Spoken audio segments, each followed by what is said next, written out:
നമസ്കാരം. പശ്ചിമേഷ്യൻ സംഘർഷം രൂക്ഷമായിരിക്കെ അമേരിക്കൻ പ്രസിഡന്റ് ഡൊണാൾഡ് ട്രംപ് 5 ദിവസത്തെ വെടിനിർത്തൽ പ്രഖ്യാപിച്ചിരിക്കുകയും അമേരിക്കയിലെ ടെക്സാസിലുള്ള പ്രമുഖ എണ്ണ ശുദ്ധീകരണശാലയായ വലേറോ റിഫൈനറിയിൽ വൻ സ്ഫോടനവും തീപിടുത്തവും ഉണ്ടായിരിക്കുകയാണ്. തിങ്കളാഴ്ച രാത്രിയോടെയാണ് പോർട്ട് ആർതറിലെ പ്ലാന്റിൽ ഉഗ്ര സ്ഫോടനം ഉണ്ടായത്.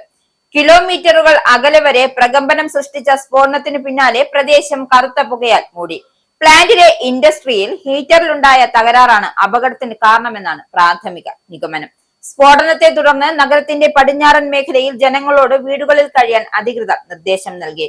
വിഷപ്പുക ശ്വസിക്കുന്നത് ഒഴിവാക്കാൻ ജനങ്ങൾ ജനലുകളും വാതിലുകളും അടച്ചിടണമെന്നും പുറത്തിറങ്ങരുത് എന്നാണ് നിർദ്ദേശം. നിലവിൽ ആർക്കും പരിക്കേറ്റതായോ റിപ്പോർട്ടുകളില്ല. പ്രതിദിനം 4.35 ലക്ഷം ബാരൽ ക്രൂഡ് ഓയിൽ ശുദ്ധീകരിക്കാൻ ശേഷിയുള്ളതാണ് ഈ പ്ലാന്റ്. ലോകത്തിലെ തന്നെ വമ്പൻ എണ്ണ കമ്പനികളിലൊന്നായ വലേറോയുടെ റിഫൈനറിയിൽ വൻ സ്ഫോടനം ഉണ്ടായതും തിങ്കളാഴ്ച വൈകുന്നേരത്തോടെയാണ് നാടിനെ നടുക്കിയ ആ ശബ്ദം കേട്ടതും. കിലോമീറ്ററുകൾ അകലെയുള്ള വീടുകൾ വരെ കുലുങ്ങിപ്പോയ പ്രകമ്പനമായിരുന്നു ആ സ്ഫോടനം സൃഷ്ടിച്ചതും. എന്തായാലും സ്ഫോടനത്തിന് പിന്നാലെ റിഫൈനറിയിൽ നിന്നും കൂറ്റൻ തീഗോളങ്ങൾ ഉയരുകയും ആകാശം മുഴുവൻ കറുത്ത പുക പടരുകയും ചെയ്തു. പുക ശ്വസിച്ച് ആർക്കെങ്കിലും ആരോഗ്യ പ്രശ്നങ്ങൾ ഉണ്ടാകാതിരിക്കാനാണ് അധികൃതർ അടിയന്തര നിർദ്ദേശം നൽകിയത്.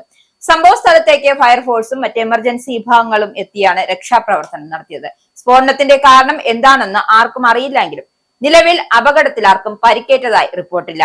പ്രാദേശിക ഭരണകൂടമോ ഔദ്യോഗിക സ്ഥിരീകരണം ഇക്കാര്യത്തിൽ നൽകിയിട്ടില്ല. എങ്കിലും റിഫൈനറിയിലെ ഒരു ഹീറ്റർ യൂണിറ്റിലുണ്ടായ പിഴവാണ് അപകട കാരണമെന്നാണ് സൂചന. സ്ഫോടനത്തിന്റെ ആഘാതം തങ്ങളുടെ വീടുകളിലേക്ക് അനുഭവപ്പെട്ടതായി പലരും സോഷ്യൽ മീഡിയ വഴി പങ്കുവയ്ക്കുന്നുണ്ട്. വാഹനങ്ങളുടെ വിൻഡോ ഗ്ലാസുകൾ വരെയും വിറച്ചുപോയെന്നും ദൃക്സാക്ഷികൾ വ്യക്തമാക്കി. സ്ഥലത്തെ വായു നിലവാരം പരിശോധിച്ചു വരികയാണ് എന്നും വിഷപ്പുക പടർന്നിട്ടുണ്ടോ എന്ന ഭീതിയിലാണ് ഇവിടുത്തെ ജനങ്ങൾ. ടെക്സസിലെ മലയാളികൾ ഏറെയുള്ള മേഖല കൂടിയാണ് ഇത്.